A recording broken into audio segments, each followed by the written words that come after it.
এটা চাইলে ইজিলি বাসায় করতে পারেন। খুবই ইফেক্টিভ একটা ওয়ার্কআউট। এটা যদি আপনি করেন আপনার পেটের চর্বি কমবে, তারপরে ওয়েট লুজ হবে। তো আমি মনে করি আপনাকে ব্যায়াম করতে হলে জিমে যেতে হবে না, আপনি বাসায় কিছু ওয়ার্কআউট আছে, অনেক ইফেক্টিভ ওয়ার্কআউট আছে, আপনি চাইলে বাসায় করতে পারেন। তো এই ওয়ার্কআউটগুলো আপনি চাইলে বাসায় করতে পারেন, আশা করি আপনাদের উপকার হবে। এই যে যে প্ল্যাঙ্কটা আছে, এটা মূলত হচ্ছে যে যারা নতুন তারা কিন্তু প্রথমে পারবেন না।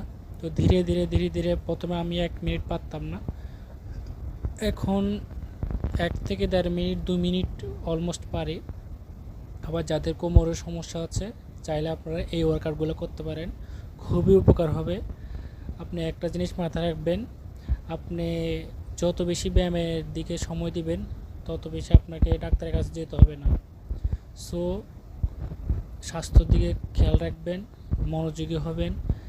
একটা জিনিস মনে রাখবেন, নিজের শরীর ভালো থাকলে কিন্তু আপনি সব কাজ করতে পারবেন। তাই প্রথমত আপনার নিজের স্বাস্থ্যের দিকে খেয়াল রাখতে হবে। আপনি নিজের স্বাস্থ্য ভালো থাকলে দেখবেন আপনার যে কোনো কাজে কিন্তু ভালোভাবে মন বসবে, কাজ করতে ভালো লাগবে। তো আমি মনে করি আপনারা রেগুলার এই ব্যায়ামটা করতে পারেন, আর ব্যায়াম করলে আপনি যে কোনো রোগ থেকে আপনি মুক্তি পেতে পারবেন। এটা একদম বাই 100%। এটা থেকে এইটা করলে একদম 100% রেগুলার 1-1.5 ঘন্টা ব্যায়াম করবেন, দেখবেন যে কোনো ব্যায়াম আপনি হাঁটাহাঁটি করতে পারেন। হাঁটাহাঁটি করলেও যাদের সময় হয় না তারা কিন্তু হাঁটাহাঁটি করতে পারেন। তো আশা করি আপনাদের অনেক উপকার হবে, এগুলো রেগুলার করতে পারেন।